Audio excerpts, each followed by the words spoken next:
Sí, buenos días. ¿Cómo están, muchachos? Buenos días, buenos días, buenos días, buenos días. ¿Qué tal?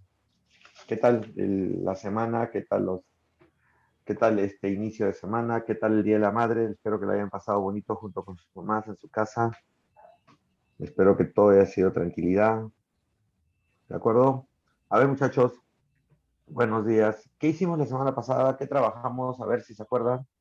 Hoy día entramos a un nuevo capítulo, pero antes de acabar, antes de entrar, tenemos que empezar recordando lo que hicimos la semana pasada y terminando una pequeña parte que había quedado, que con ustedes habíamos conversado acerca de eso. ¿Quién se acuerda qué hicimos la semana pasada? A ver, ¿quién me ayuda? Respiración celular aeróbica. Muy bien, el proceso aeróbico, un proceso que necesita oxígeno y que produce una gran cantidad de energía comparándola con el proceso anaeróbico, ¿de acuerdo? Si recordamos algo rápido, si recordamos y hacemos memoria, como les digo, a mí me interesa que ustedes aprendan a hacer sus resúmenes mentales, que es lo más rápido que les puede ayudar a recordar las cosas, ¿de acuerdo? Si hablamos de la respiración celular completa, es un proceso de combustión. Este proceso de combustión tiene la posibilidad de generar energía a partir de moléculas orgánicas, tenemos dos tipos de respiración, un proceso que se da sin oxígeno y un proceso que se da con oxígeno. El proceso que se da sin oxígeno lo llamamos anaeróbico, ¿de acuerdo? Díganme cuál es la primera reacción del proceso anaeróbico. Anaeróbico, el primer proceso anaeróbico que se da. La primera reacción, ¿cuál es? Glucólisis. Glucólisis, excelente. Utilizamos a la glucosa y la convertimos en piruvato, excelente. Y cuando el piruvato se encuentra sin oxígeno, ¿a dónde va? ¿A qué tipo de proceso va? ¿A una? Fermentación. Fermentación, excelente, fermentación. Sabemos que hay dos versiones de fermentación en la naturaleza. Una fermentación que se da en bacterias y levaduras y una fermentación que se da en bacterias, pero también se da en nuestras células, ¿de acuerdo? ¿Cuál es la que se realiza en las levaduras? ¿Cuál es la que se realiza en las levaduras? ¿Alcohólica? La alcohólica, exacto, la alcohólica, ¿de acuerdo? ¿Qué le pasa al piruvato en una fermentación alcohólica? A ver, ¿quién lo recuerda? Solamente los dos pasos que le ocurren al piruvato en una fermentación alcohólica. No, sí, lógico. En la fermentación alcohólica produce etanol, eso lo entiendo. Pero ¿qué pasa? O sea, ¿qué le pasa al piruvato para convertirse en etanol? Pierde CO2. Muy bien, pierde CO2 y se convierte en... ¿En qué se convierte? Primero pierde Acetaldehído. CO2, acetaldehído, muy bien. ¿Y el acetaldehído qué le pasa al acetaldehído? ¿Sí? ¿Qué le pasa al Se convierte en acetaldehído? etanol. Claro, pero ¿por qué? Porque se está ganando un hidrógeno, lo colocaron ahí. Se hidrogena, ¿de acuerdo? Se hidrogena y se convierte en alcohol etílico o etanol. Entonces, primero pierde un carbono y luego gana un hidrógeno. O sea, se descarboxila y se hidrogena, no se deshidrogena, se hidrogena y se convierte en alcohol etílico. Excelente, ¿de acuerdo? Esa es la fermentación alcohólica. ¿En qué lugar de la célula se realiza eso? ¿Qué lugar de la célula? Si te preguntan, ¿en qué lugar de la célula? ¿Por qué tus Adidas tienen 4 rayas y los de ellos tienen 3? Los míos son otro LVP. Ah, chucha. ¿Y tú con qué vas a jugar? Yo con estas. Pero con esas A ver, ¿en qué lugar? Sí, pero...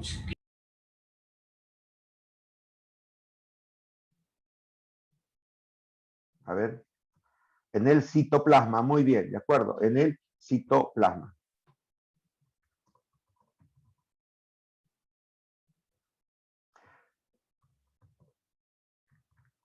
Muy bien.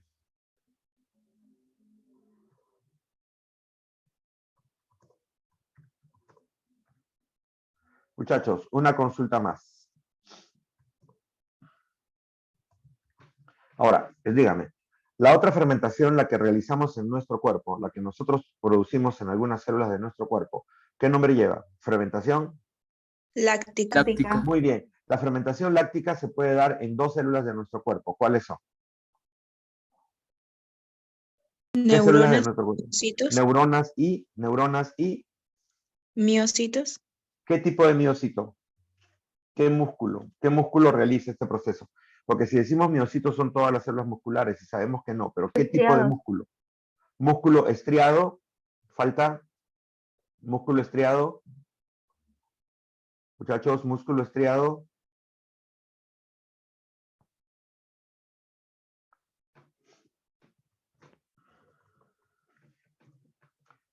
A ver, músculo estriado, no, liso no, músculo estriado, eso lo hicimos la semana pasada, se los comenté. Cuando nosotros nos preguntan por los tipos de músculo que tenemos en el cuerpo, hay dos, el músculo esquelético y el músculo liso. Pero dentro del músculo esquelético hay dos, ¿de acuerdo? El músculo estriado y el músculo cardíaco. Entonces, si te fijas, hay dos tipos principales, pero hay tres músculos. Músculo estriado esquelético, músculo estriado cardíaco y músculo liso. De estos tres que te estoy preguntando, ¿cuál es el que realiza la fermentación láctica? ¿Cuál? Muchachos, lo hemos hecho, no se me van a olvidar a último minuto. Estriado esquelético. Ahora sí, estriado esquelético.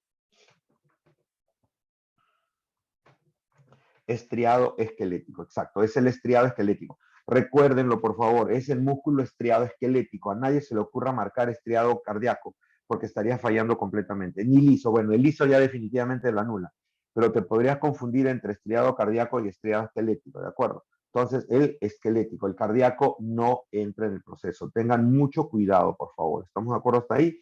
Muy bien, entonces ya hablamos de la respiración celular anaeróbica. Díganme, ¿qué cantidad de ATP genera este proceso? Lo máximo que genera. Lo máximo 38. Mentira. Estamos hablando del anaeróbico. Anaeróbico. Me encanta hacer estas preguntas porque cuando empiezo se les hace una chanfaina en el cerebro y después ya van disipando todas sus dudas. El proceso Disculpe, profe, anaeróbico. hablando del proceso, aeróbico. no, del anaeróbico, del sin oxígeno, el que estábamos trabajando ahorita, el que estábamos preguntando ahorita. ¿Cuánto es lo máximo que produce? 4 ATP. Mentira. No son 4. 2. 2, excelente. 2, solamente 2 ATP. Si ustedes lo ven ahorita en global, o sea, si ustedes en su cabeza lo ponen en global, ¿de acuerdo?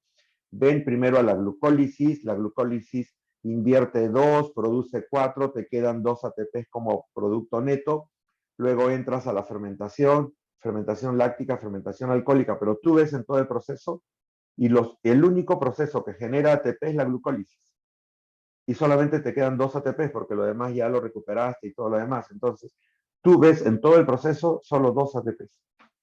La respiración celular anaeróbica genera solamente 2 ATP, nada más, solamente 2 ATP. Por favor, eso no lo vayan a olvidar nunca y eso es indispensable, ¿de acuerdo?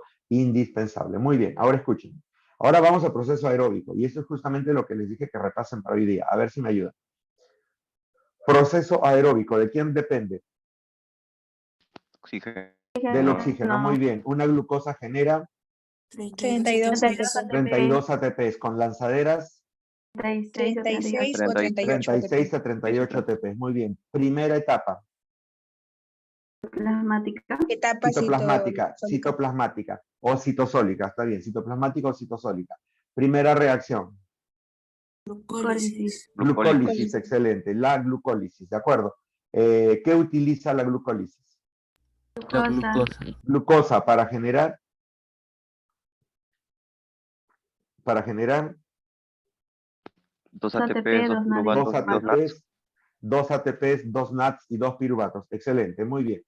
¿Qué pasa con los piruvatos en presencia de oxígeno?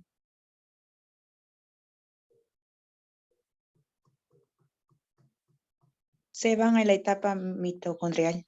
Exacto, se van a la etapa mitocondrial. ¿A qué parte de la mitocondria? Matriz. A la matriz. ¿Qué le pasa al piruvato en la matriz? De carbono y oxígeno. Exacto, pierde carbonos y pierde hidrógenos. ¿Y en qué se convierte? En acetil. En acetilo, muy bien. ¿El acetilo a quién se une? Coenzima. Al CoA, generando el Acetil-CoA. acetil.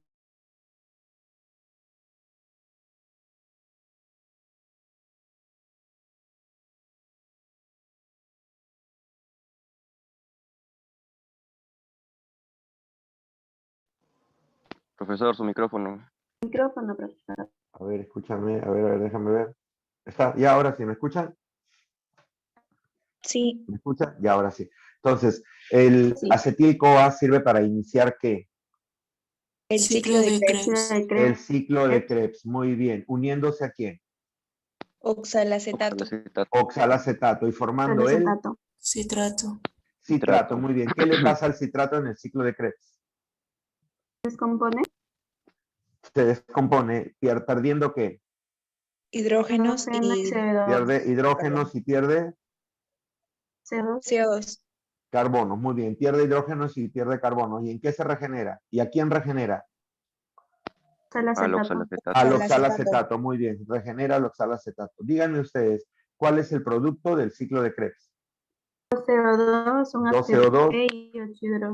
Exacto, 2 CO2, un ATP y 8 hidrógenos. Excelente. Los 8 hidrógenos que se formaron en el ciclo de Krebs están en la matriz. ¿A dónde van? A las crestas las mitocondriales. crestas. A las crestas mitocondriales. ¿Quién los lleva? 3 NADs y un NAD y FAT. 3 NAD y un FAT. ¿Qué hay en las crestas? Complejos Complejos citocrómicos. citocrómicos. ¿Pero qué hay? ¿Cómo se llama eso? Se le llama cadena respiratoria. ¿Formada por cuántos complejos? 5. 5 complejos. Muy bien. ¿En qué complejo deja el NAD su hidrógeno? Complejo 1. Muy Complejo bien. 1. ¿Y en qué complejo deja el FAT su hidrógeno? Complejo 2. 2. Complejo 2. ¿Qué pasa cuando los hidrógenos tocan la cresta? Se rompen. Componen. ¿Se descomponen en qué? Electrones y Electrones y protones. protones. Electrones y protones. Muy bien. ¿Los protones qué hacen?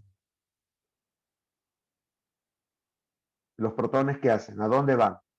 Complejo 5. Atraviesan la Atraviesan. membrana. ATP. Membrana. La membrana y se acumulan en el espacio intermembranoso. Muy bien. ¿Y los electrones qué hacen? ¿Qué generan? ¿Qué producen? Cadena Cadena respiratoria. Exacto. Generan la cadena respiratoria. Muy bien. ¿Que termina dónde? Complejo 4. Complejo En el 4. complejo 4. ¿Formando qué? Agua. Agua. Excelente. Formando agua. Excelente, muchachos. Muy bien. Ahora díganme. Formando agua. Ahora díganme, muchachos. ¿Qué carga eléctrica tiene ahora la membrana? Negativa. La cresta, ya, negativa. ¿Atrae a quién? A los protones del exterior. Muy bien. Y los protones quieren pasar. ¿Y el único complejo abierto cuál es? Complejo 5. Exacto. Cuando pasan por el complejo 5, activan a una enzima. ¿Cómo se llama esa enzima? ATPasa. ATPasa. Exacto. ¿Y para qué sirve? Para formar ATP. ATP. Proceso llamado Fosforilación oxidativa. fosforilación oxidativa. Excelente. Por cada NAD que ha llegado al sistema, ¿cuántos ATPs genera? 3. Y por cada FAT, 2. 2 ATPs. Punto, se acabó. Muy bien, ¿ah? Muy bien. Los que me han ayudado, porque solamente he escuchado unos cuantos, lo han hecho muy bien. No han fallado en ninguna. Se han ido de corrido hasta el final. Eso es lo que quería, eso es lo que necesito, que ustedes manejen eso y que ya más o menos tengan la idea de lo que estamos hablando de una respiración celular aeróbica. ¿Estamos de acuerdo? Una respiración celular aeróbica. Creo que estamos de acuerdo hasta ahí. Una vez más y pasamos ahora a la última parte. ¿Les parece? ¿Sí? ¿Les gustaría hacer una vez más o ya no? Una vez más. Una vez más, sí, porque siempre es bueno reforzar, ¿de acuerdo? Una vez más. Empezamos de nuevo y los demás traten de hacerlo, ¿de acuerdo? Traten de ayudarnos también. Ya, el proceso aeróbico, ¿de quién depende? Del oxígeno. Una glucosa genera 32 ATPs. 32 ATPs con lanzaderas. 36 o 38. Muy bien. Primera etapa. Citoplasmática. Primera reacción. Glucólisis. ¿Qué usa? Glucosa. Y genera 2 ATP, 2 NAD y 2 piruvatos. los piruvatos en presencia de oxígeno se meten a la Etapa mitocondrial. ¿a qué parte de la mitocondria? Matriz. ¿Qué le pasa al piruvato en la matriz? Pierde carbono. Pierde carbono y hidrógeno. Y se convierte en Acetilo. el acetilo se une al Coenzima A. CoA generando el Acetil-CoA. que me sirve para iniciar el Ciclo de Krebs. uniéndose al Oxalacetato. y generando Citrato. citrato. Muy bien. ¿Qué le pasa al citrato en el ciclo de Krebs? Libera hidrógenos y carbonos. Muy bien. ¿Y regenera a quién? Oxalacetato. Muy bien. ¿Cuál es el producto del ciclo de Krebs? 8 hidrógenos, 2 CO2 y un Muy ATP. bien. Los 8 hidrógenos, ¿a dónde van? ¿O a dónde van a tener que ir? Cresta mitocondrial. A las crestas, transportados por quién. 3 NAP y un FAD. ¿Qué hay en las crestas? Complejo citocromático. La cadena respiratoria, formada por ¿cuántos complejos? 5. 5. ¿En qué complejo deja el NAD su hidrógeno? Complejo 1. ¿Y en qué complejo deja el FAD su hidrógeno? Complejo 2. ¿Qué le pasa al hidrógeno cuando toca las crestas?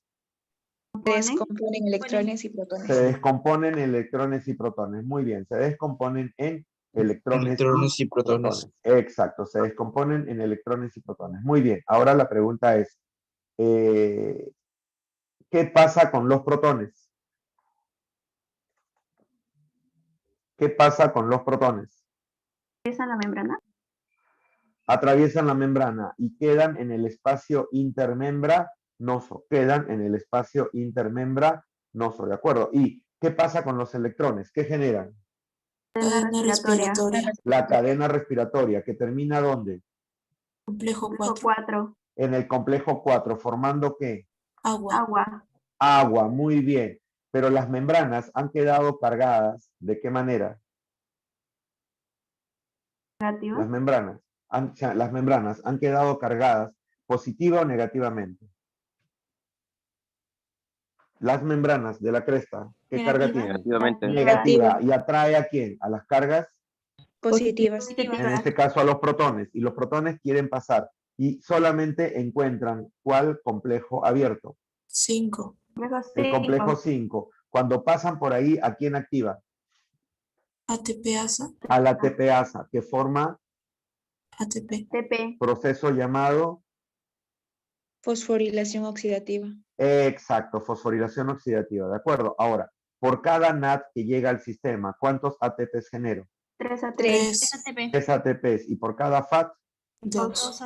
2 ATPs. ¿Estamos de acuerdo? Entonces, hasta ahí es lo que habíamos conversado. Y yo tengo que acabar esto con ustedes hoy día. Así que déjenme compartir algo, por favor, muchachos. Un minuto.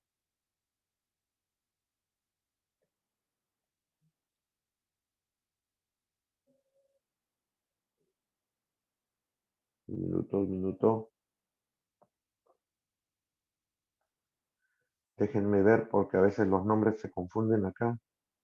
Y vamos a empezar ahorita. No.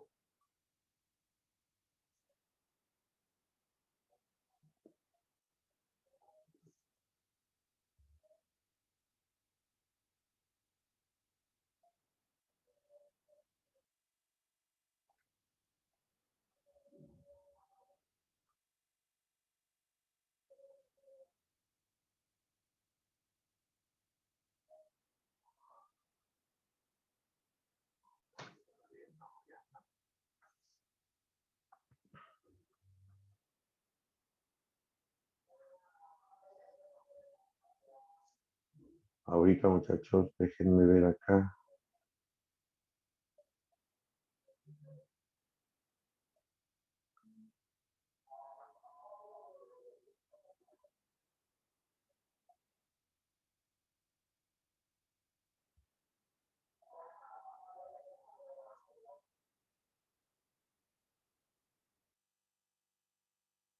Aquí está, este es. Muy bien, muchachos. Justamente ya lo tenemos. Y lo último que tendríamos que conversar con ustedes era justamente esto. Ya habíamos hablado de la respiración aeróbica, hoy día hemos hecho el repaso de las dos cosas que teníamos que trabajar, ¿de acuerdo? Y nos vamos hasta acá, más o menos es aquí. Aquí está, justamente. ¿Hablamos de las lanzaderas? ¿Les dije algo acerca de las lanzaderas o no? Por si acaso se los repito, ¿de acuerdo? Sí. Las lanzaderas son un sistema adicional de energía que utiliza los NADs de la glucólisis. Los NADs de la glucólisis. Si ustedes mentalmente hacen este proceso, ustedes coloquen una barrera intermedia y coloquen arriba citoplasma y abajo mitocondria. En el citoplasma ocurre la glucólisis y la glucólisis genera 2 NADs. Pero dentro de la mitocondria también se generan NADs. Los NADs que están dentro de la mitocondria van a la cadena respiratoria. Excelente, los puedes usar. Pero los NADs que están fuera, en el citoplasma, no pueden entrar. Entonces tienen que ser transportados o metidos dentro de la mitocondria por un sistema que nosotros llamamos lanzaderas.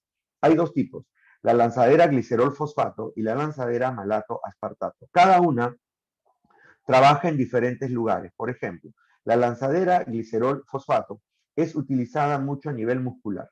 Es la que se utiliza principalmente a nivel muscular. Lanzadera glicerol fosfato, músculo. La malato aspartato es importante a nivel de hígado, corazón y pulmón. Hígado, corazón y pulmón. Entonces, recuérdenlo, glicerol fosfato a nivel músculo y malato aspartato a nivel de hígado, corazón y pulmón. ¿Cuál es la diferencia entre una y otra? Bien, aquí vamos. La lanzadera malato aspartato, tiene la característica de, mira, ahí está la reacción. Lo que estás viendo hacia la izquierda es la glucólisis. Lo que estás viendo hacia la derecha, esa línea es la membrana de la mitocondria.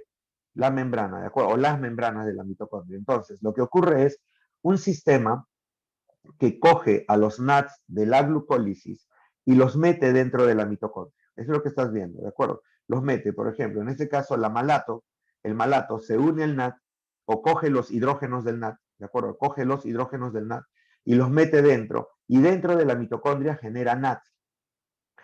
O sea, mira la característica. Dentro de la glucólisis se genera 2 NADs. Entonces, la malato aspartato coge los hidrógenos y genera 2 NADs dentro de la mitocondria. Genera 2 NADs. ¿De acuerdo? Entonces, la malato aspartato coge NAD y genera NAD. Eso es lo que quiero que recuerdes. La malato aspartato coge NAD y genera NAD. ¿De acuerdo? Ahí tienes a la malato aspartato.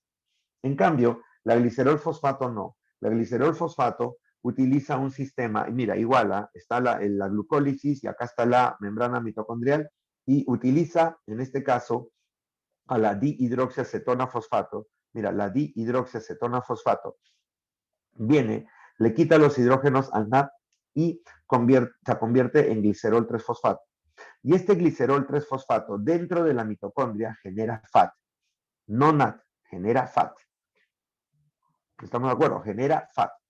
Entonces, mira, de los 2 NADs, utilizas estos 2 NADs que están en el citoplasma y dentro de la mitocondria generas FAT. Entonces, la malato aspartato de NAD genera NAD. Y la glicerol fosfato de NAD genera FAT. De NAD genera FAT. Eso métetelo en la cabeza. Bien, vamos al asunto. Este es el balance de la respiración celular aeróbica. Balance. Esto significa la cantidad de ATPs que vas a producir en total dentro del proceso. Bien, empezamos con las reacciones principales. En primer lugar, nos vamos a la glucólisis. La glucólisis anaeróbica. Esta es la que se da en el citoplasma. Esta glucólisis se da en el citoplasma. Recuerda que por glucólisis tú generas 2 ATPs y 2 NADs. 2 ATPs y 2 NADs. Claro, los piruvatos ya los destruiste. 2 ATPs y 2 NADs. Entonces, de aquí solamente vas a utilizar los 2 ATPs. Deja los NADs ahí porque eso los vamos a usar después. 2 NADs, punto. El piruvato entra a la mitocondria y dentro de la mitocondria el piruvato se convierte en acetil-CoA. El piruvato se convierte en acetil-CoA. Entonces, cuando tú generas acetil-CoA, por cada piruvato, si tú lo recuerdas, generas un NAD. ¿Te acuerdas? Cuando el piruvato se convierte en acetil-CoA, pierde carbono y pierde hidrógeno, ya.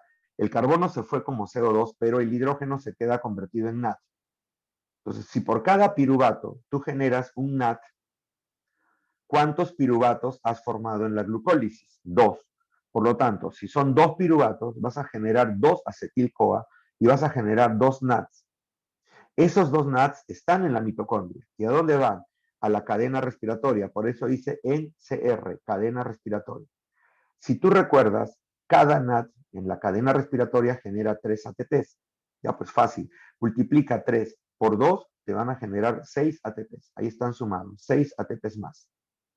¿Estamos? 6 ATPs más. Punto. Vamos abajo. Ahora vamos al ciclo de Krebs. El acetil-CoA entra al ciclo de Krebs y produce.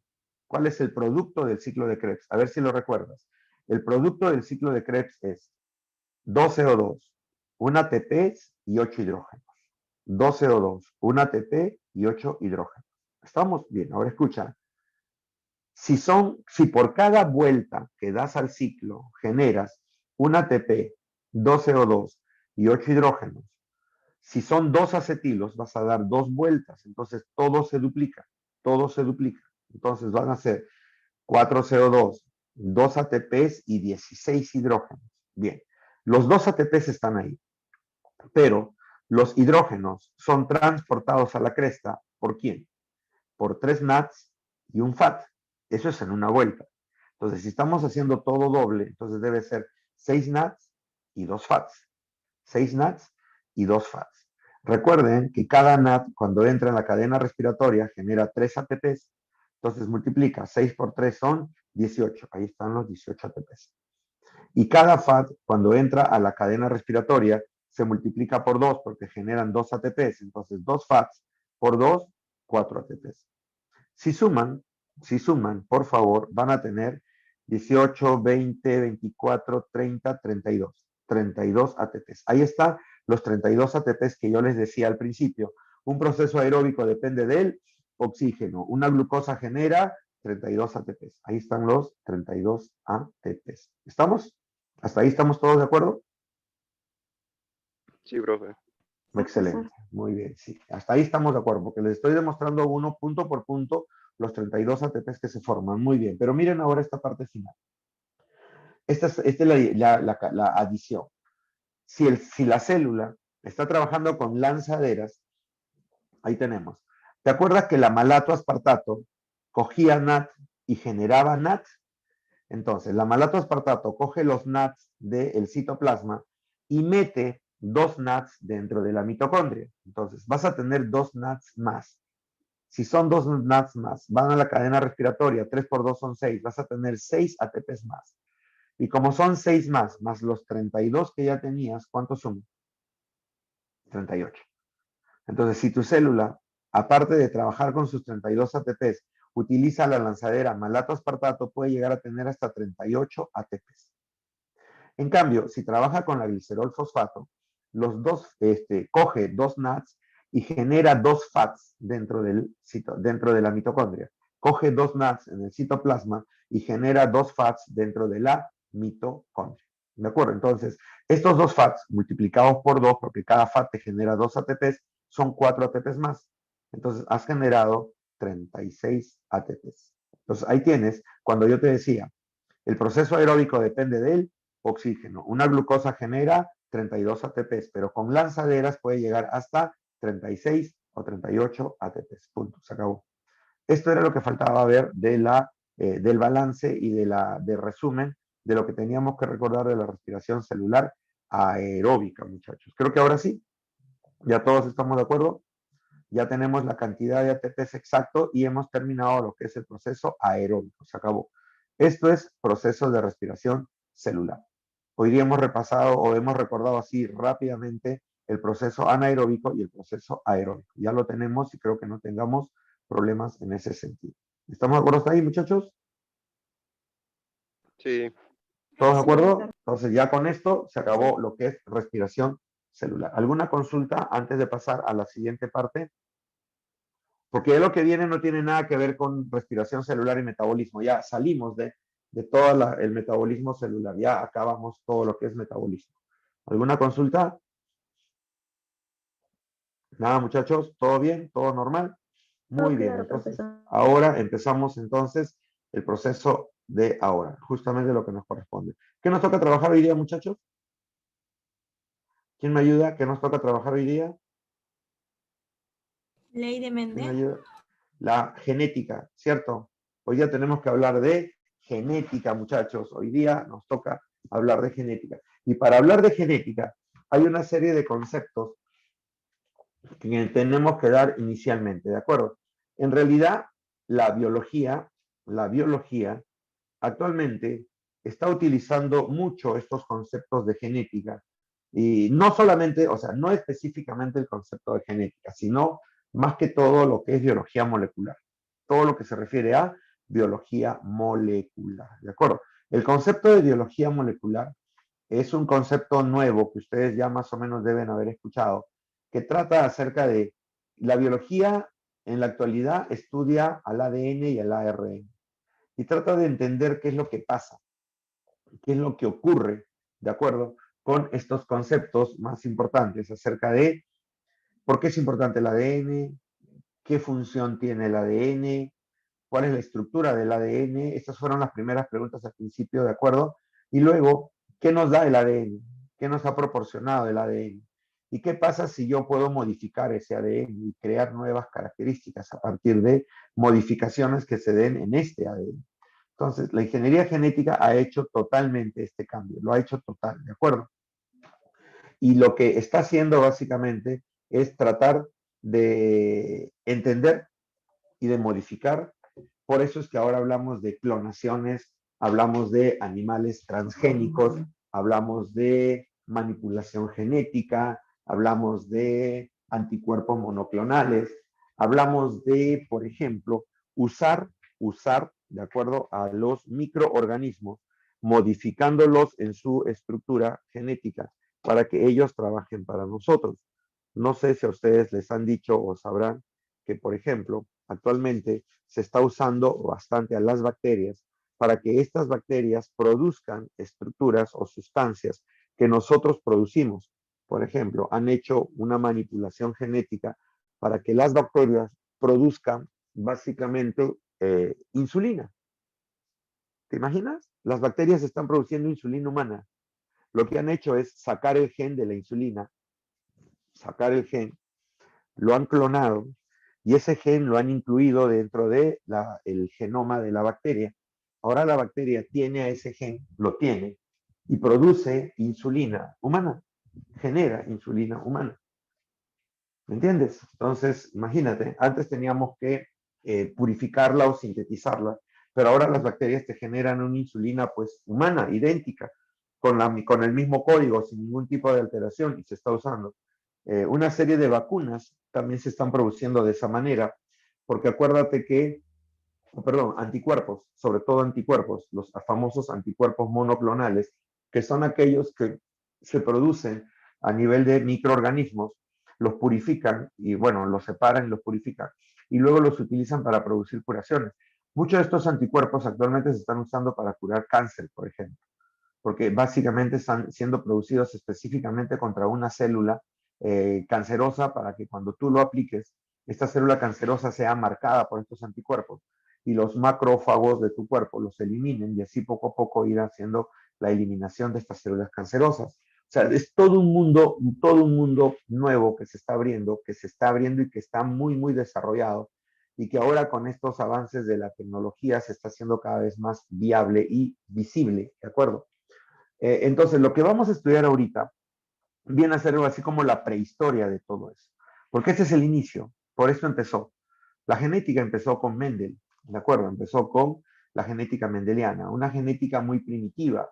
Primitiva para nosotros, porque en realidad, bueno, para algunos de repente no es primitiva, para algunos va a ser primera vez que lo escuchan o que lo ven, pero Mendel se percató de que existían ciertas características que pasaban de generación en generación y él tratando de explicar qué es lo que pasaba, por qué se daba este proceso, encontró ciertas características. ¿De acuerdo? Encontró, muy bien, buen dato, encontró ciertas características que pasaban de generación en generación, pero quiero que te des cuenta de algo. Mendel no sabía nada del ADN, no conocía nada de los cromosomas. De repente sabía algo de mitosis, pero no sabían que esa mitosis permitía la separación o la repartición de los caracteres hereditarios. No los conocía, ni siquiera sabía que existía, porque hasta esa época todavía no se conocía qué era el ADN. El ADN vino mucho después. Entonces, imagínate, se adelantó tanto a su época. Él solamente sabía que habían características que podían pasar de generación en generación, pero nada más. Pero no sabía qué era o cómo se transportaban. Pero él ideó un proceso matemático para entender cómo pasaban estas características. Entonces, entremos un poquito a este mundito nuevo, a este mundo de la genética, ¿de acuerdo? ¿Qué antecedentes tenemos? Más o menos en el siglo XVIII y siglo XIX, en esta época se hicieron numerosos experimentos de hibridación en animales y vegetales, y en algunos de estos estudios, como Karl Reuter y Görner, se había visto que los híbridos presentaban únicamente las características de uno de los progenitores, o bien características intermedias entre ambos. Se creía que la herencia estaba determinada por unos líquidos paternos y maternos presentes en los gametos y que se mezclaban en el cigoto, y se tenía la idea de que si los hijos se parecían más a un progenitor que al otro, era porque el líquido de este era más fuerte. Claro, sabían, por ejemplo, que el hombre producía un fluido, que es el semen, y las mujeres producían fluidos, ¿de acuerdo? Eso lo conocen ustedes por anatomía básica, los fluidos vaginales. Entonces pensaban que de la mezcla de esos fluidos se generaba pues el huevo o cigoto, porque todavía no hablaban de células. Y ya cuando se descubrieron las células, ya se hablaba de las células. Y decían que había algo que hacía que el hijo se parezca más al papá o a la mamá. Ese algo debería ser algo, pues, alguna característica más fuerte. Aquí hay que comentar algo, comentarlo nada más, no quiero hacer más datos acerca de eso, comentarlo. Hablan de entre el siglo XVIII y siglo XIX, ¿de acuerdo? O sea, esto es más o menos en 1700, 1800. Pero después, ¿de acuerdo? Durante la Primera Guerra Mundial, estos conocimientos ya tenían un cierto camino, ya estaban desarrollados. Y la genética en ese momento fue utilizada de mala manera porque los nazis sabían que había este tipo de características e incluso hablaban de clonaciones.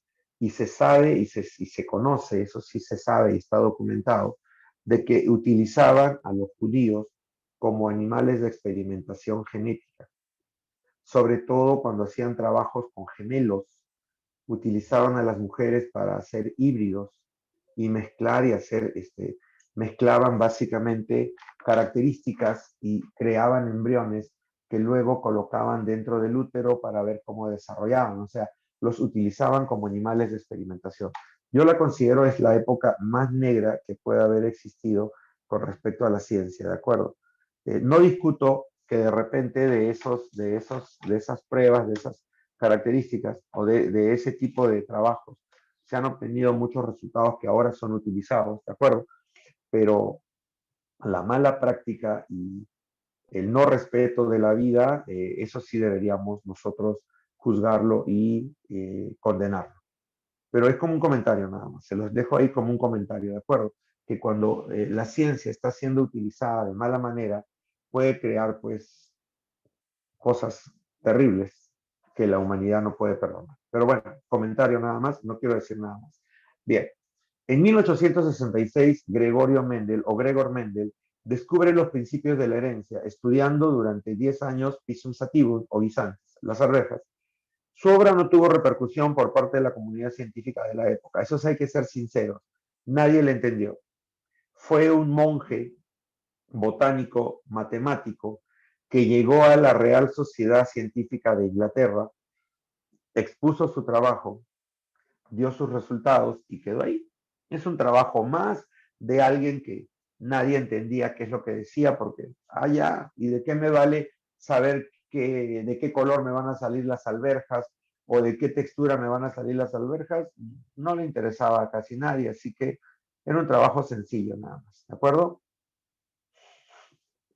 Bien, entonces, miren esta línea de tiempo, por favor, muchachos, ¿de acuerdo? Miren esta línea de tiempo. Esta línea de tiempo nos va a permitir a nosotros entender más o menos o ubicarnos básicamente en el tiempo de la genética. ¿De acuerdo? Bien. Nosotros tenemos, por ejemplo, la primera, 1676, se confirma la reproducción sexual de las plantas. Imagínate, hasta antes de esa fecha no se pensaba que las plantas se podían reproducir de esa manera. En 1859 se descubre que todos los organismos vivos estamos formados por células y Darwin hace pública su teoría sobre la evolución de las especies. En 1866, Gregorio Mendel describe las leyes básicas de la genética a partir del estudio de las arvejas, Pero mira, en 1869 recién descubren al ADN. O sea, ni siquiera lo llamaban ADN, en esa época lo llamaron simplemente nucleína, porque era básicamente una molécula o una sustancia química que se localizaba dentro de la célula, a nivel del núcleo, ¿de acuerdo? Pero ni siquiera le dieron el nombre de ácidos nucleicos. Posteriormente al trabajo de Miester, descubren que son moléculas ácidas y que se localizan en el núcleo, entonces descubrieron a los ácidos nucleicos, o los nombraron ácidos nucleicos. En 1885, Kossel determina la estructura de los ácidos nucleicos. Analizando la molécula, descubre que está formada por 3 componentes: las bases nitrogenadas, las pentosas y el ácido fosfórico. En 1887 se descubre que las células reproductivas constituyen un linaje continuo diferente de las otras células de nuestro cuerpo. ¿Qué significa esto? Decían, o por lo menos en un primer momento, decían que las células que estaban en constante división, o las células reproductivas, eran formadas de una manera diferente a las demás células. Bueno, y en el fondo tenían razón, porque por ejemplo, tus ovocitos o tus espermatozoides siguen una línea diferente de división. No es una línea normal que una mitosis. Tú ya lo has visto, ¿de acuerdo? La formación de espermatozoides y de ovocitos se hace de una manera muy especial. Primero mitosis, luego meiosis y luego se transforman, dando origen a los gametos. Entonces, eso es lo que se sabe. ¿De acuerdo? Muy bien. En 1909, las unidades fundamentales de la herencia biológica reciben el nombre de genes. Mira, recién en 1909, casi 50 años después de Mendel, ¿de acuerdo? Entre 1914 y 1916, experimentos con las moscas del vinagre demuestran que los genes se encuentran en los cromosomas. Recién, mira, 1914, 1916, recién se plantea que los cromosomas eran los conductores o los vehículos que transportaban los genes. En 1927 se descubre que los rayos X causan mutaciones genéticas, o sea, causan cambios en la estructura de los cromosomas o en la secuencia del ADN. En 1942 revela que los genes están formados por ADN que se encuentran en el núcleo de las células, ¿de acuerdo? En 1961, 1962 se descubre el ARN mensajero y se crea el primer ADN recombinante. Aquí yo te tengo que dar un dato. Aquí, entre 1927 y 1942, ustedes deben colocar una fecha ahí. ¿Quién me dice cuál es esa fecha y qué se reconoce en esa fecha? A ver, entre 1927 y 1942. ¿Alguien tiene una fecha que recordar ahí? ¿Nadie? ¿Se acuerdan en qué año Watson y Crick propusieron la estructura del ADN? La estructura. La doble hélice y todas las características. ¿Se acuerdan en qué año fue? ¿No? 1935. Y ganaron el Premio Nobel de Medicina. ¿De acuerdo? Entonces, entre 1927 y 1942, nosotros deberíamos colocar mentalmente ahí a Watson y Crick, 1935. Descubrieron la estructura del ADN, de qué estaba hecha, la doble hélice, cómo se duplicaba, y a partir de ahí ya la ingeniería genética empezó a desarrollarse de una manera abismal. Por eso es que, mira, ya se pudo descubrir el ARN mensajero y se descubrió el ADN recombinante, que es tú puedes crear o separar una molécula de ADN y recombinarlo con otro ADN para hacer las hibridaciones y clonaciones. Entre 1980 y 1982 empiezan a identificar genes que causan enfermedades concretas. El cáncer es una de las primeras que se investigó y se crea el primer ratón transgénico, o sea, el primer ratón modificado genéticamente. En 1990 empieza formalmente el proyecto Genoma Humano. Eso sí, márquenlo, porque el proyecto Genoma Humano marcó una línea, marcó una diferencia entre una genética humana antigua y una genética humana actual. Actualmente nosotros ya sabemos nuestro mapa genético. El mapa genético es utilizar a los 46 cromosomas humanos, abrirlos y ver qué genes tenemos y descubrir en cuál gen está codificado alguna característica de nuestro cuerpo. Actualmente ya han descubierto qué genes son los que causan, por ejemplo, el cáncer o genes que causan algún tipo de enfermedad específica. Y ya saben en qué tipo de cromosoma está. O sea, ya conocemos en qué cromosoma está. ¿Estamos de acuerdo? Entonces, sabemos en qué cromosoma está y cuando uno puede hacer el análisis, se puede dar cuenta de que básicamente podemos ver si es que en realidad se está produciendo o no se está produciendo la alteración. De repente es una alteración genética y lo podemos ver, ¿de acuerdo? Entonces, ahí es donde el proyecto Genoma Humano empieza, 1990, y acaba más o menos unos 4 años después. En el 94, 95, ya el genoma humano ya fue totalmente establecido.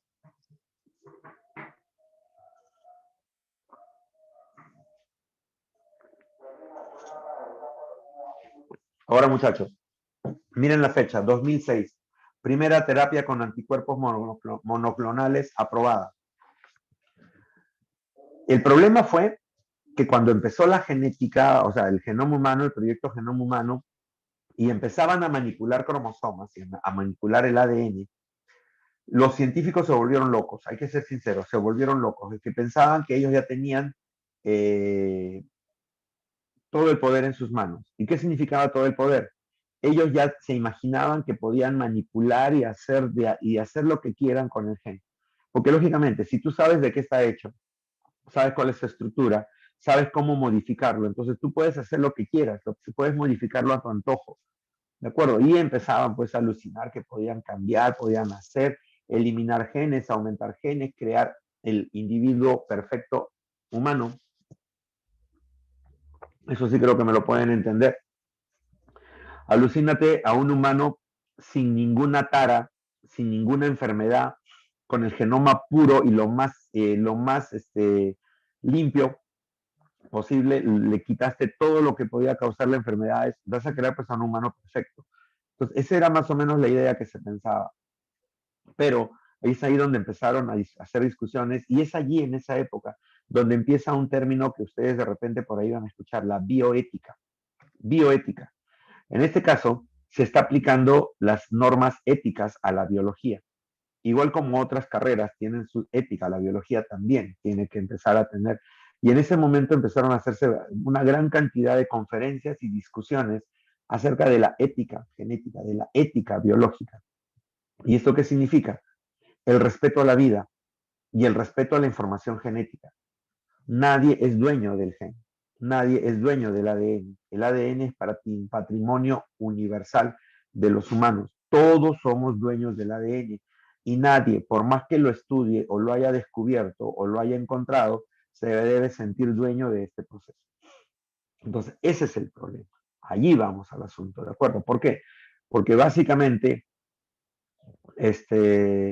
ya los grandes laboratorios, los grandes científicos, se sentían dueños. Yo descubrí tales genes, yo soy dueño. Eso es lo que pasó cuando empezaron con el genoma humano.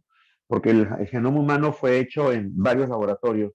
Se hizo en Brasil, se hizo en Francia, se hizo en Estados Unidos, se trabajó en Rusia, y cada uno fue trabajando diferentes cromosomas y al final, plum, acoplaron todo, pero se sentían los dueños del material genético. Entonces es ahí donde empezaron las discusiones. Tú no puedes ser dueño de algo que es patrimonio universal. Entonces ahí se estableció bien claro, el que manipula o el que quiere hacer este tipo de trabajo tiene que pedir un permiso adicional. Ese permiso tiene que tener ciertos contextos legales. Nadie puede manipular al material genético porque se le ocurre. Pero que quede claro, esto no significa que no lo hagan, lo han hecho. Y hay un montón de laboratorios que están trabajando con el material genético, montones de laboratorios, ¿de acuerdo? Incluso, ustedes no me van a dejar mentir porque si ustedes han leído de repente por ahí, hubo una noticia que salió en un momento determinado, creo que fue antes de la pandemia, el año antes de la pandemia, donde hablaron básicamente de dos gemelas chinas que habían sido manipuladas genéticamente antes de nacer. O sea, lo que hicieron fue coger el esperma del papá, el óvulo de la mamá, le sacaron el material genético, lo limpiaron, le quitaron las características que podían, por ejemplo, aquí en este caso creo que era cáncer, porque la familia tenía ese tipo de características, le quitaron los genes cancerosos, lo volvieron a inocular dentro de la célula, dejaron que se produzca la fecundación, se generó un embrión y este embrión se dividió y generó a las gemelas y las gemelas han salido manipuladas, o sea, son gemelas con material genético manipulado, ¿de acuerdo? Material genético manipulado. Eso está prohibido, porque eso no se podría hacer, por ley no se podría hacer. Lo hicieron, salió a la luz, se publicó, pero después no se sabe nada más, no se sabe dónde están las niñas, no se sabe qué científico lo trabajó, no se sabe nada más, porque fue muy, muy oculto, pero lo hicieron y salió a la luz en un momento determinado. Entonces, no vamos a negar que hay un montón de individuos que se están clonando, animales que se están clonando, plantas que se están clonando, y hay algunos proyectos que no se han hecho, no han llegado a la luz porque han sido bloqueados, pero de todas maneras hay muchos laboratorios que han hecho sus experimentos y que los tienen ahí, pero no los publican porque la ley no les permite. Esa es la ley, así clara y concreta. La ley no les permite. Cuando se hablaron de animales transgénicos, ya fue la última etapa, porque los primeros fueron las plantas. Y ustedes sí conocen las plantas transgénicas. ¿Saben qué es una planta transgénica? A ver. ¿Quién me puede decir algo de plantas transgénicas? ¿Nadie? ¿No conoce? Claro, son plantas manipuladas ¿para qué? Para hacerlas... ¿Qué? A ver, piensen nomás. ¿Para qué manipularías una planta? ¿Para hacerlas más dulces o más bellas? No necesariamente dulces o bellas, pero en el fondo lo que me estás diciendo es para hacerlas mejores, para que tú las puedas tener mejor, ¿cierto?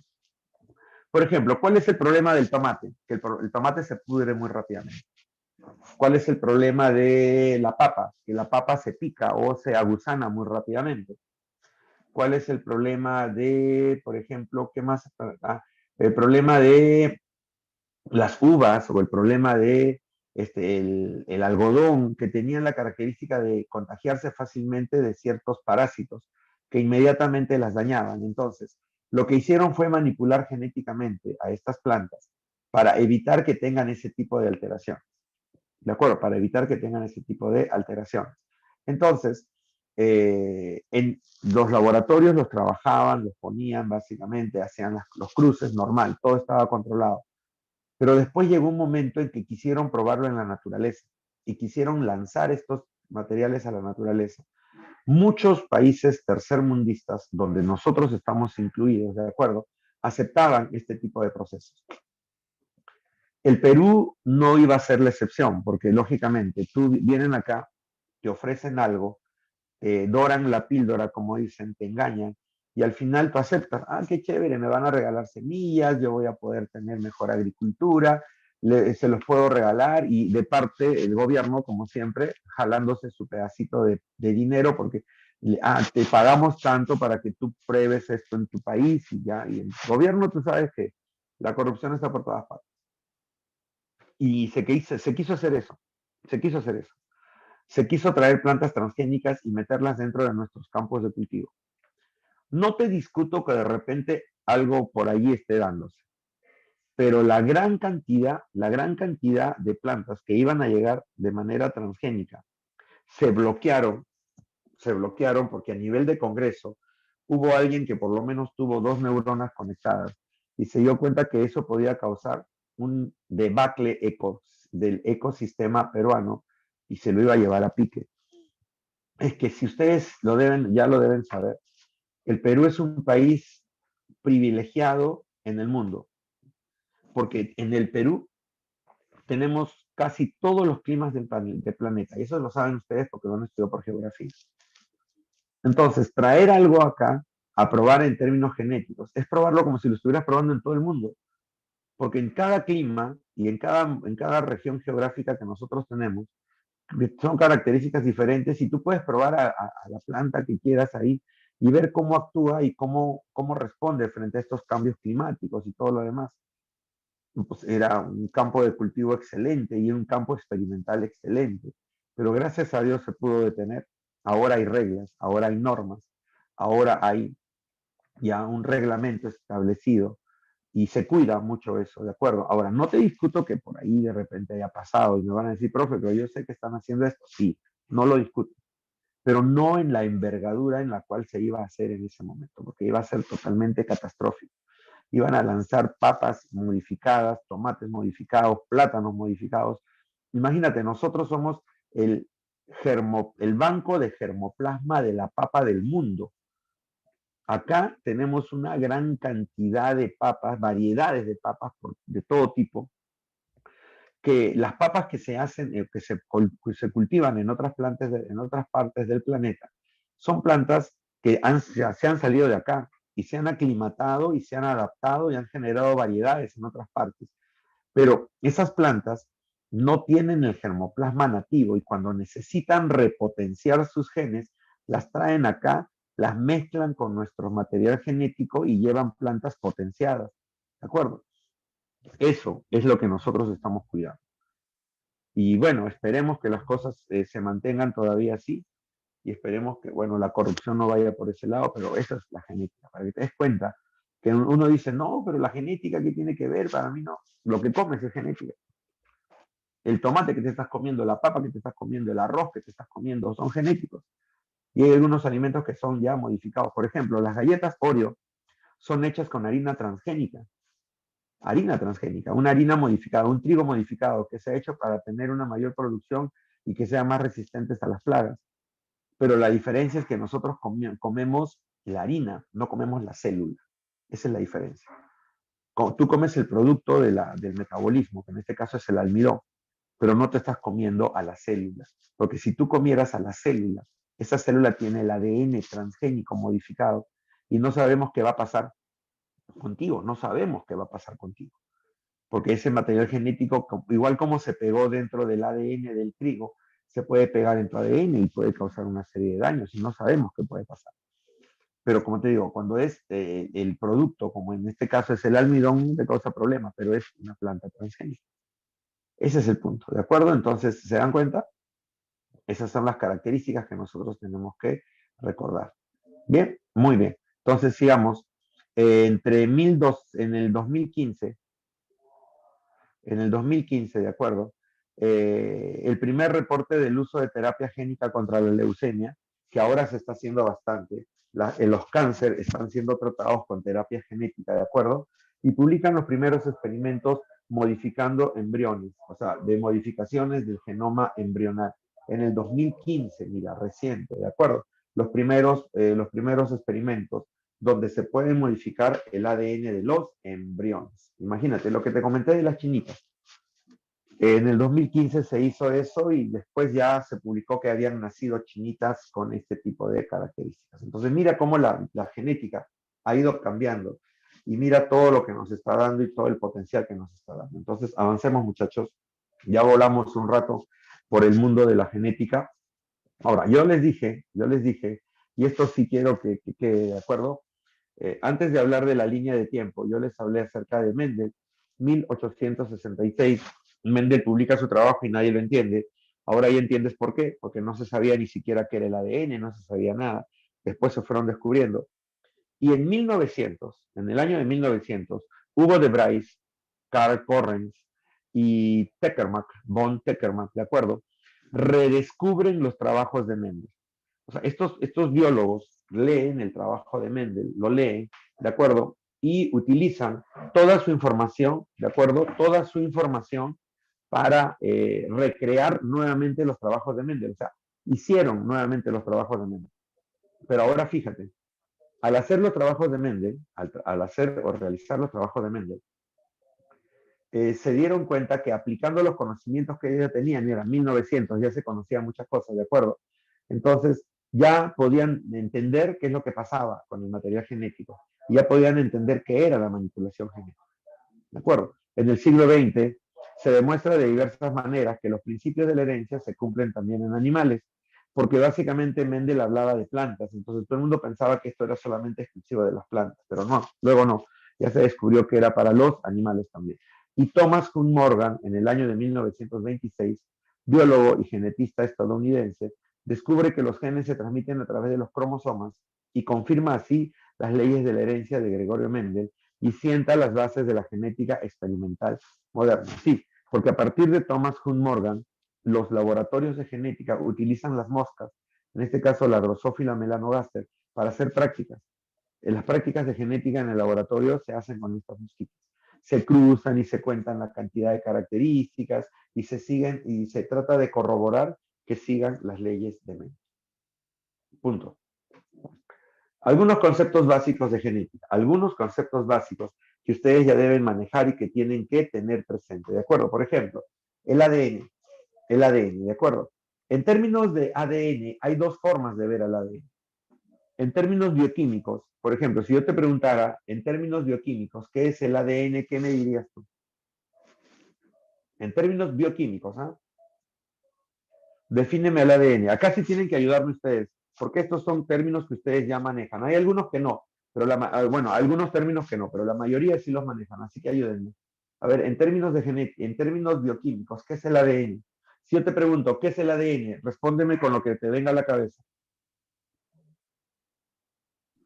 Ácido desoxirribonucleico. El ácido desoxirribonucleico, excelente. Es el ácido desoxirribonucleico. ¿Qué más me dirías? ¿Qué más sabes del ADN?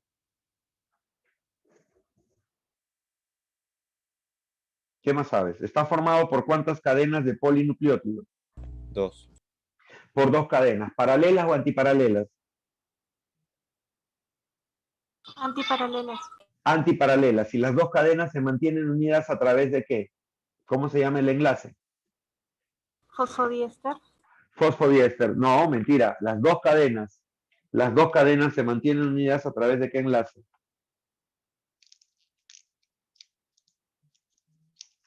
La cadena de polinucleótidos se forma por enlace fosfodiéster, pero las 2 cadenas se mantienen unidas por puentes de hidrógeno entre las bases nitrogenadas. ¿Cuáles son las bases nitrogenadas del ADN?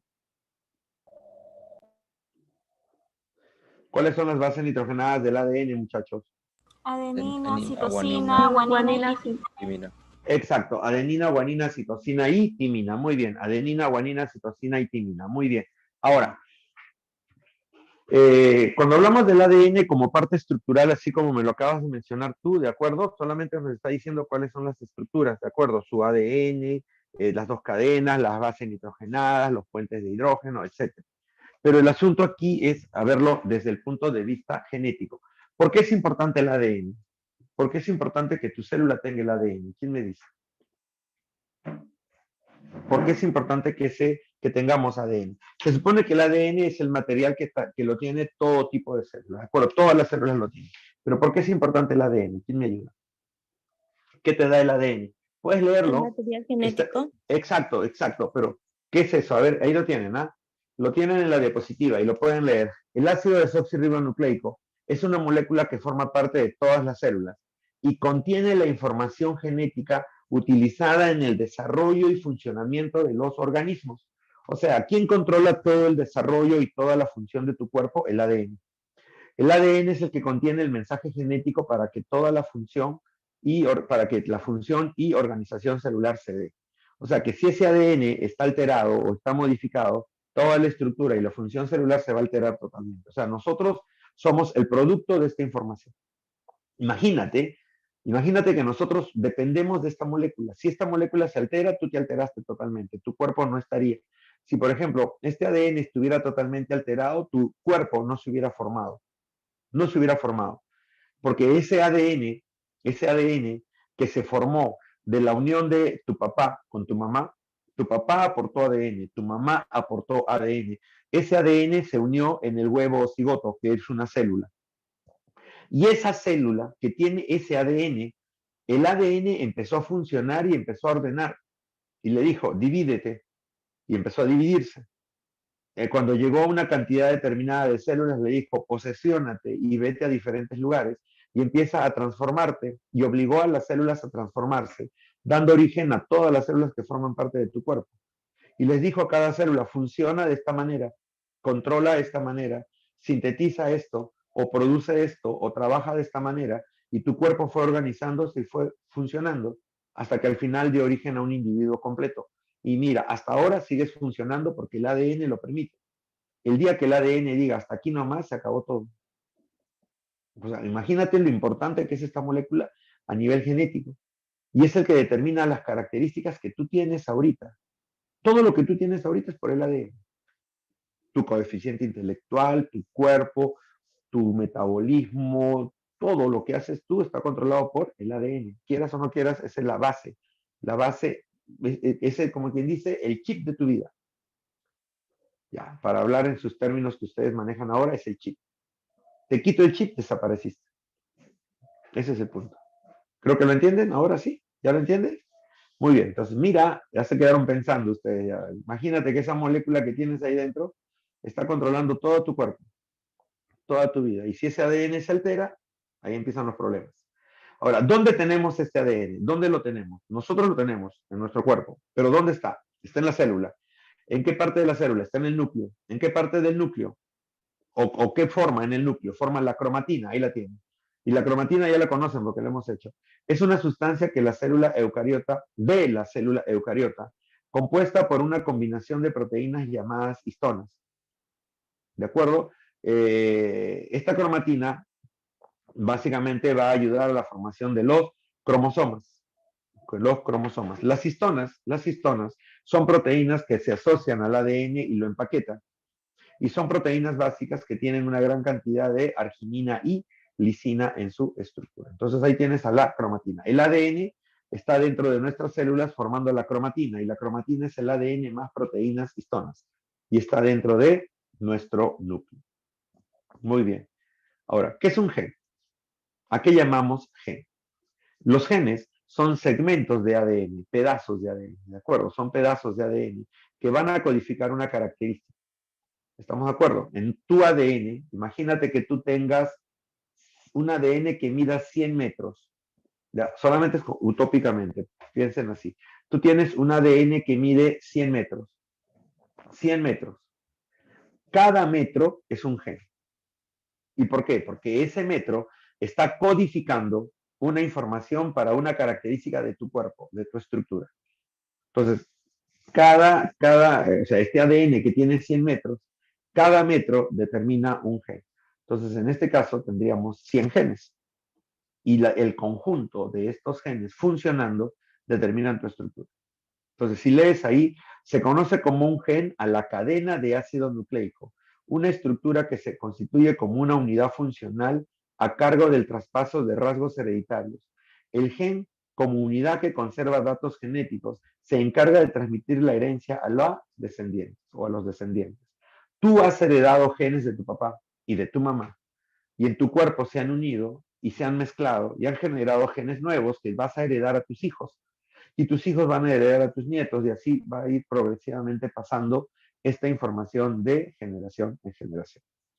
Ahora, para transmitir esta información, estos genes tienen que empaquetarse, porque durante la repartición de estos genes se pueden perder, y si no hay una estructura adecuada, esto puede llevar a perder material genético.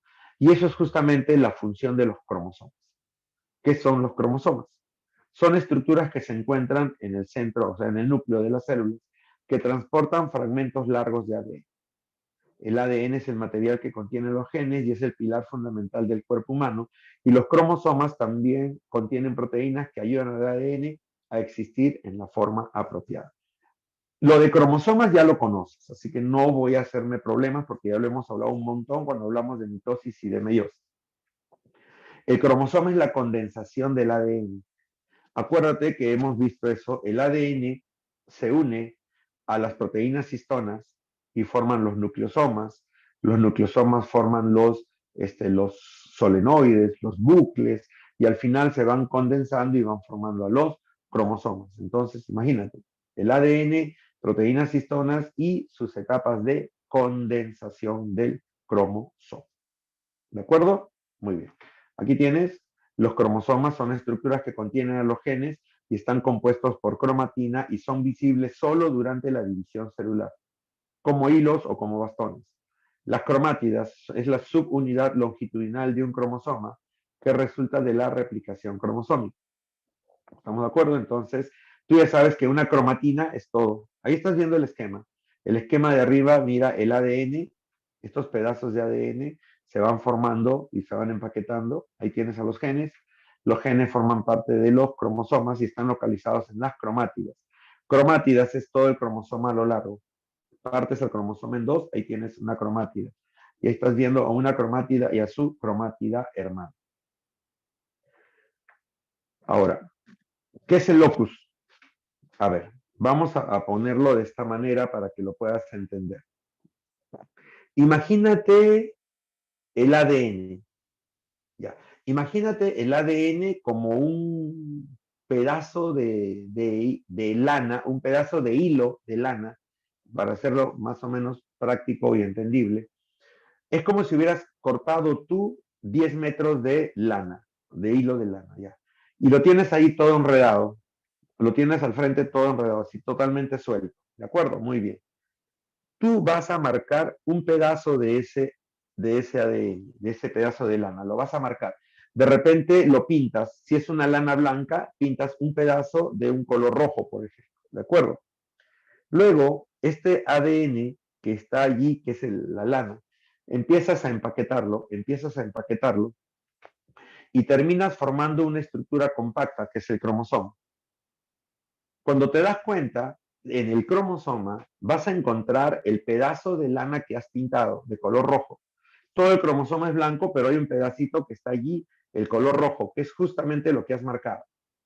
Ese pedacito de lana que está marcada, ¿de acuerdo? Es el gen. Porque ese pedacito de lana es el pedazo de ADN que está codificando una característica. Entonces, cuando el cromosoma se forma y se condensa, está ocupando un lugar en el cromosoma. Ese lugar que está ocupando en el cromosoma lo llamas locus. Ese espacio que está ocupando ese ADN en el cromosoma lo llamas locus. ¿Estamos de acuerdo? Entonces, eso es lo que quiero que recuerdes. Locus es el espacio que ocupa el gen en el cromosoma. Pero ¿cómo llegó ahí? De la condensación. Cuando la cromatina, que está totalmente dispersa, empieza a condensarse, el ADN va tomando posición y forma la estructura larga, que es el cromosoma. Ahí lo estás viendo, ¿de acuerdo? Esa estructura larga es el cromosoma, ¿de acuerdo? Y lo que ocurre es que cuando se condensa, el pedazo de ADN que tú has marcado de repente ocupa un lugar en el espacio y ese lugar se le llama locus. Es el lugar que ocupa el gen en el cromosoma, por si acaso. Ahora, ¿y loci? ¿Qué significa loci? Loci significa plural de locus. O sea, un cromosoma no tiene un solo gen, puede tener 10, 15, 20 o más. Entonces, si tú en un cromosoma tienes más de 2 genes, lo llamas loci. El plural de locus es loci. ¿Estamos de acuerdo? Entonces, ahí tienes el dato. Plural de locus, loci. ¿De acuerdo? Muy bien. Ahora, ¿y qué es un alelo? Ya.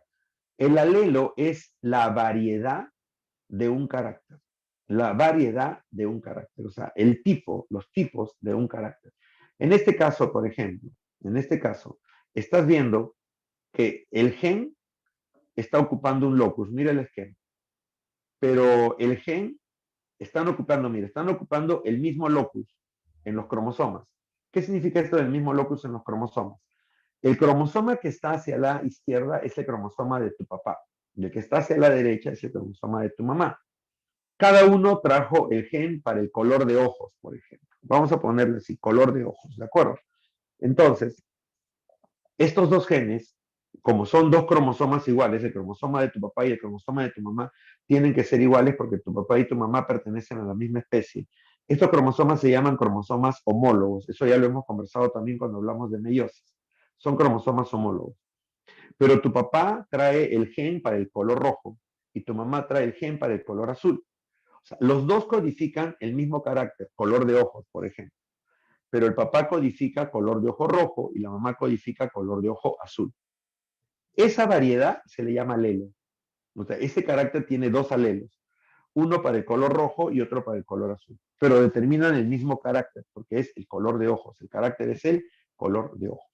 Entonces, dicen que los alelos son las diferentes alternativas o las diferentes diferencias, valga la redundancia, de un carácter. Cada una de las alternativas que puede tener un gen de un carácter. Por ejemplo, el gen que regula el color de la semilla del guisante presenta dos alelos, uno que determina el color verde y otro que determina el color amarillo. Por regla general, se conocen varias formas alélicas de cada gen. El alelo más extendido de una población se denomina alelo normal o salvaje, mientras que las otras, las menos conocidas, se conocen como alelos mutados o mutantes o recesivos en este caso. Entonces, eso es lo que ya ustedes ahora van a empezar a entender y algunos ya lo entienden. En un carácter, generalmente siempre hay dos variedades, mínimo hay dos variedades, un dominante y un recesivo. Por ejemplo, en el caso de los humanos, ¿de acuerdo? En el caso de los humanos, hay alelos dominantes muy característicos que nosotros ya conocemos. Los alelos dominantes se expresan tanto en homocigote dominante y en heterocigote, y se lo representa con letra mayúscula. Y el alelo recesivo solamente se expresa en homocigote recesivo y se representa con letra minúscula. Se representa con letra minúscula. Ahora, como te digo, en el humano hay ejemplos de características dominantes y recesivas. Por ejemplo, el color de la piel, típico, el color de la piel así de arranque. El color negro domina sobre el color blanco. Eso ya está establecido definitivamente. Con respecto a colores, los colores oscuros en el humano son dominantes sobre los colores claros. O sea, eso significa que si tú tienes la piel negra y la otra persona tiene la piel blanca, la que domina es la piel negra. Si tú tienes ojos oscuros y la otra persona tiene ojos claros, el que tiene los ojos oscuros domina. Si tú tienes el cabello oscuro frente al cabello rubio o cabello claro, el dominante es el oscuro sobre el recesivo, que es el color claro. ¿Estamos de acuerdo? Son ya características visibles que se manejan fácilmente. Entonces, esas son las características de alelo dominante y alelo recesivo. ¿Ves? Aquí tienes un ejemplo. Son cromosomas, ¿de acuerdo? Son cromosomas homólogos. Son cromosomas homólogos, ¿de acuerdo? Una tiene el alelo dominante y el otro tiene el alelo recesivo. Son genes que están ocupando el mismo locus porque están codificando la misma característica, están codificando la forma de la semilla, pero una codifica a una semilla redonda y la otra codifica a una semilla rugosa. Una redonda y la otra rugosa. ¿De acuerdo? Entonces ahí estás viendo la diferencia. ¿De acuerdo? Muy bien. Ahora, ¿qué es? Eso es básicamente los cromosomas homólogos, ¿de acuerdo? Esos son los cromosomas homólogos, ¿de acuerdo? Y ahí estamos viendo a los alelos, al alelo dominante y al alelo recesivo. Muy bien. ¿Qué es el genoma comparándolo con el genotipo? ¿Qué es el genoma comparándolo con el genotipo? Leamos. Genoma es el conjunto de genes contenidos en los cromosomas, lo que puede interpretarse como la totalidad del material genético que posee un organismo o una especie en particular. ¿De acuerdo? Lo que puede interpretarse como la totalidad del material genético que posee un organismo o una especie en particular. O sea, en este caso, cuando hablamos de genoma humano, estamos hablando de todos los genes que están formando parte de una especie. Todos los genes que forman parte de una especie. Todos, ¿de acuerdo? O sea, el humano, todos los genes que forman parte del humano vienen a ser parte del genoma humano. Aquí lo tienes, genoma humano. Todos los genes que forman parte de la especie humana, todos lo llamamos genoma humano. Puedes leerlo acá. Es un conjunto de genes de un organismo, el patrimonio genético almacenado en el conjunto de su ADN o de sus cromosomas, y puede ser expresado en un organismo. O sea, no sé, nosotros tenemos genes que básicamente van a formar parte de toda la especie humana. ¿Estamos? Bien, ese es genoma humano. Pero mira ahora qué dice genotipo. Genotipo es la colección de genes de un individuo. El término también puede referirse a los dos alelos heredados, ¿de acuerdo?, de un gen en particular. Se conocen tres tipos de genotipo: homocigote dominante, homocigote recesivo o híbrido. Te explico. ¿Qué es el genotipo? Para que te lo metas bien en la cabeza. El genotipo son los alelos, los genes y los alelos que tú tienes, que has heredado de papá y de mamá. Eso significa que quiero que veas esto. Primero mira a la especie humana, así, a lo grande, toda la especie humana. todos los individuos humanos, todos sin excepción. Pero si tú te pones a observar a toda la especie humana, hay pequeñas diferencias que nosotros llamamos razas. Las razas humanas, la raza negra, la raza asiática, la raza europea, la raza india o la raza hindú, como la llaman también. O sea, si tú los ves, cada individuo es diferente, porque tienen ciertas características diferentes, pero todos son humanos, porque todos comparten el genoma humano, pero tienen ciertas diferencias, porque eso se da por las variedades o los alelos que cada uno tiene. Después tú ves cómo el africano se puede unir con el asiático y genera una nueva variedad, o una nueva raza, o una nueva combinación. Cómo el asiático con el europeo se combina, y cómo el europeo con el indio se combinan, y así se van recombinando, y así se van generando poblaciones diferentes. Ahora imagínate llegar hasta acá, hasta el Perú. Y en el Perú hay que imaginar a la familia de tu papá y a la familia de tu mamá, que vienen de una mezcla de razas, que te están dando alelos específicos por raza, y tú heredas esos alelos y tú expresas esos alelos. Expresas esos alelos. Entonces, esos alelos que tú expresas como persona es tu genotipo, y el genotipo es propio, tuyo. Nadie más lo tiene, porque tú eres único en el mundo en ese sentido. Único en el mundo en ese sentido. Si tú ves aquí el ejemplo que te estoy colocando ahí, el papá tiene un alelo dominante porque está con letra mayúscula, y el papá y tiene un alelo recesivo, o sea, el papá es un híbrido. Y la mamá es una homocigote recesiva porque tiene los dos alelos recesivos en minúscula. El papá genera dos tipos de gametos y la mamá también, dos tipos pero iguales porque son AA. Y cuando se recombinan, mira en la descendencia,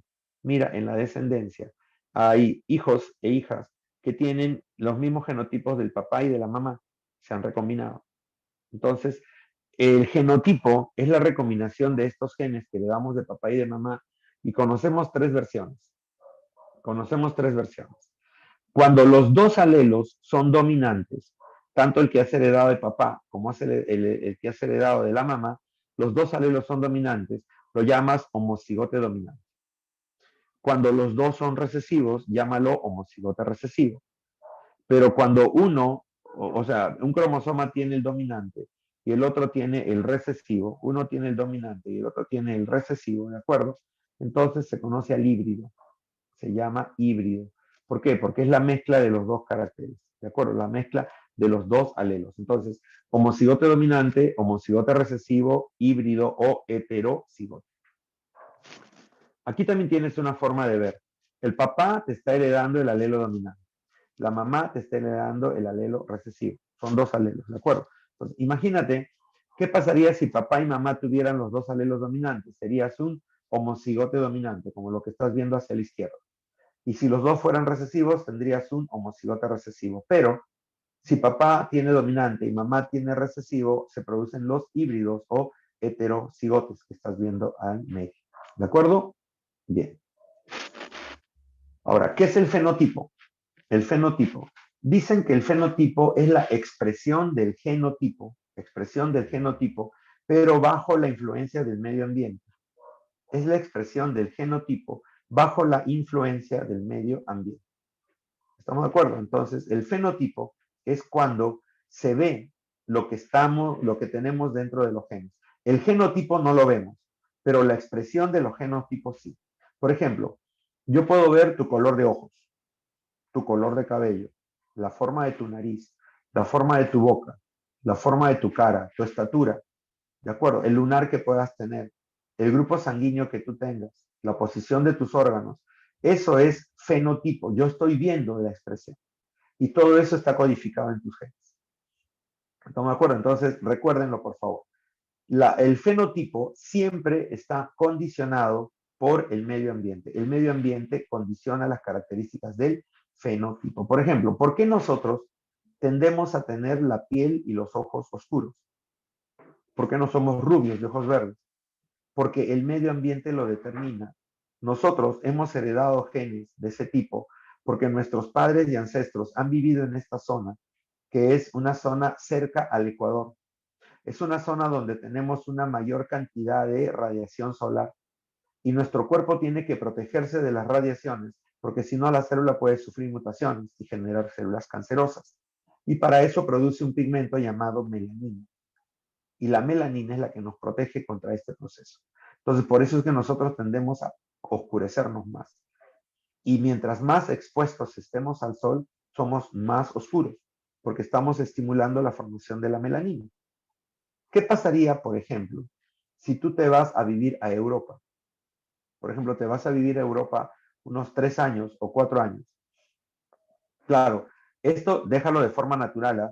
Vas a Europa, pero no te tiñes el cabello y vives de manera natural, allá sin ningún problema.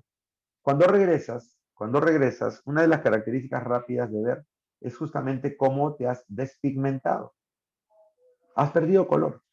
Tu piel se ha puesto más clara, el cabello se ha puesto más castaño, los ojos se han aclarado y se han puesto más claros, incluso los que tenían el color de ojos oscuros o marrones se convierten en unos ojos caramelo de repente. No totalmente rubios, pero por lo menos caramelo.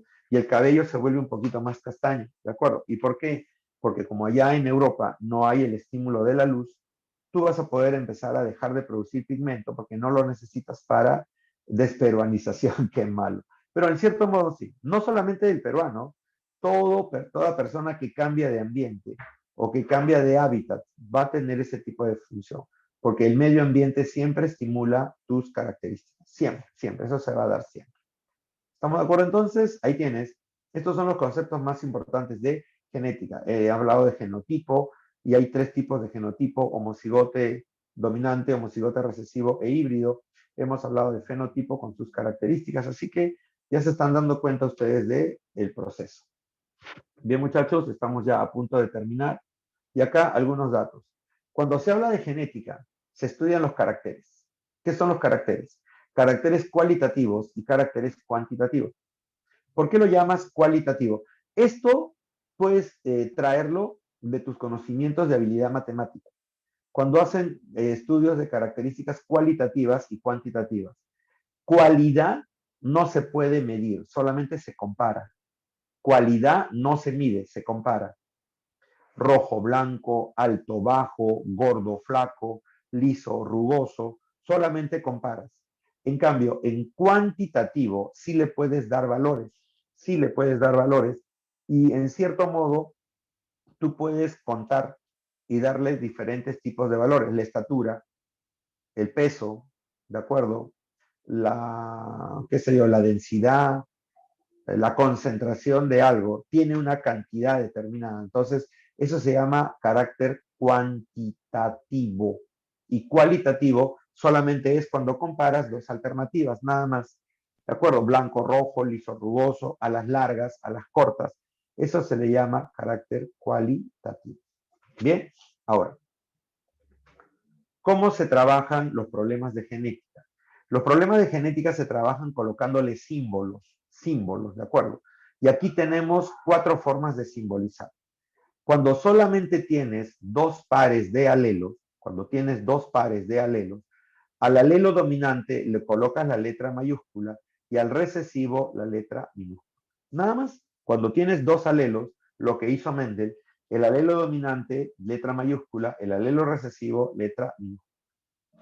Pero cuando se conocen más de 2 alelos, vas a utilizar el término, vas a utilizar la letra que simbolice el carácter en letra minúscula y le vas a colocar exponentes. Entonces, el alelo salvaje, el más dominante de todos, le colocas C a la más. Y luego, las demás variedades, le colocas la inicial en minúscula del nombre. Por ejemplo, en este caso, C a la Ch es la chinchilla, que es el color de pelo del conejo de color plateado.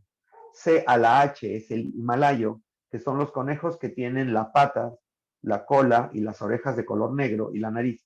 Y el CA es albino, C a la A es albino, es el conejo blanco de ojos rosados y nariz rosada. Entonces, estás hablando de varios alelos. Cuando se habla de grupo sanguíneo, en el grupo sanguíneo solamente hay 3 alelos. Y lo vas a representar como IA, IB o IO, que también lo puedes representar como I minúscula en este caso, ¿de acuerdo?